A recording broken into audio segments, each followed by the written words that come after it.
नमस्कार मित्रांनो, आपण पाहताय AR न्यूज 208। आज आपण महाराष्ट्राच्या इतिहासातील एका अशा किल्ल्याची सफर करणार आहोत ज्याने जवळपास 800 वर्षाचा इतिहास आपल्या दगडांमध्ये जपून ठेवला आहे। हा किल्ला म्हणजे देवगिरी, ज्याला आज दौलताबाद किल्ला म्हणून ओळखले जाते। भारतातील सर्वात अभेद्य किल्ल्यांपैकी एक म्हणून प्रसिद्ध असलेला हा किल्ला केवळ युद्धांचा साक्षीदार नाही, तर भारतीय स्थापत्य कलेचा आणि लष्करी नियोजनाचा एक अद्वितीय नमुना आहे। चला तर मग जाणून घेऊया भव्य किल्ल्याची रोमहर्षक कहाणी। संभाजीनगर शहरापासून अवघ्या 15 किलोमीटर अंतरावर असलेला देवगिरी किल्ला एका उंच शंकूच्या आकाराच्या डोंगरावर उभारण्यात आला आहे। इतिहासकारांच्या मते इसवी सन 1187च्या सुमारास यादव राजवंशातील राजा भिल्लम पाचवा यांनी या किल्ल्याची उभारणी केली। पुढे यादवांनी याच ठिकाणी आपल्या साम्राज्याची राजधानी स्थापन केली। त्या काळात देवगिरी हे व्यापार, संस्कृत, कला आणि शिक्षणाचे समृद्ध केंद्र बनले होते। उत्तर आणि दक्षिण भारताला जोडणारा व्यापारी मार्गावर असल्यामुळे या शहराला मोठे आर्थिक महत्त्व प्राप्त झाले होते। देवगिरी किल्ल्याचे सर्वात मोठे वैशिष्ट्य म्हणजे त्याची संरक्षण व्यवस्था।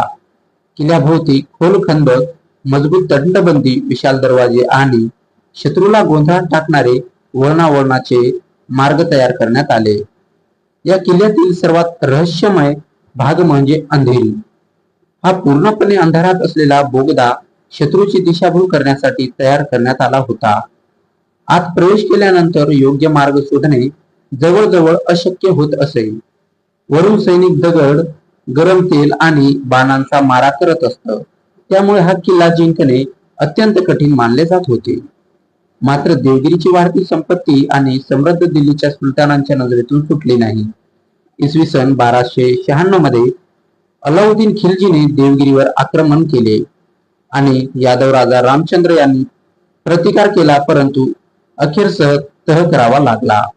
त्यानंतर देवगिरी किल्ला दिल्ली सल्तनतीचा प्रभाव वाढत गेला आणि काही वर्षानंतर मोहम्मद बिन तुघलकने इतिहासातील सर्वात धाडसी आणि वादग्रस्त निर्णय घेतला।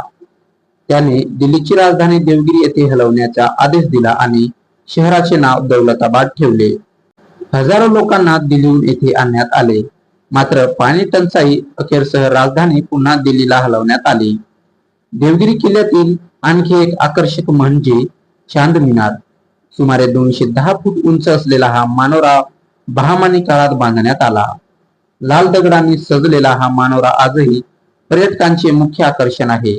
याशिवाय किल्ल्यावर बारादरी तोफा, पाण्याच्या टाक्या, प्राचीन मंदिरे आणि राजवाड्यांचे अवशेष पाहायला मिळतात। प्रत्येक वास्तू त्या काळातील प्रगत स्थापत्य कला आणि लष्करी कौशल्याची साक्ष देते।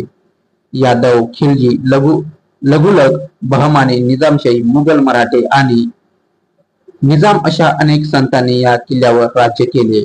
यामुळे देवगिरी हा केवळ एक किल्ला नाही, तर भारतीय इतिहासातील अनेक महत्त्वाच्या घटनांचा जिवंत साक्षीदार आहे।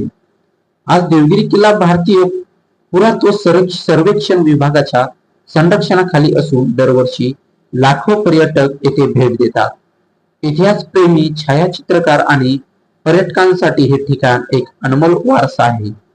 जर तुम्ही संभाजीनगरला भेट देत असाल तर देवगिरी किल्ल्याला नक्की भेट द्या। येथे प्रत्येक दगड तुम्हाला इतिहासाची एक नवीन गोष्ट सांगतो। मित्रांनो, देवगिरी किल्ला हा केवळ दगडांचा किल्ला नाही, तर महाराष्ट्राचा शौर्य, बुद्धिमत्ता आणि वैभवशाली परंपरेचे जिवंत प्रतीक आहे। म्हणूनच हा किल्ला आजही अभिमानाने उभा आहे आणि पुढील अनेक पिढ्यानपिढ्या आपल्या इतिहासाची आठवण करून देत राहील। जर हा व्हिडिओ तुम्हाला आवडला असेल तर व्हिडिओला लाईक करा, तुमच्या मित्रांसोबत शेअर करा आणि अशाच दर्जेदार इतिहास, पर्यटन आणि माहितीपूर्ण व्हिडिओसाठी AR न्यूज 208 ला आता सबस्क्राईब करा।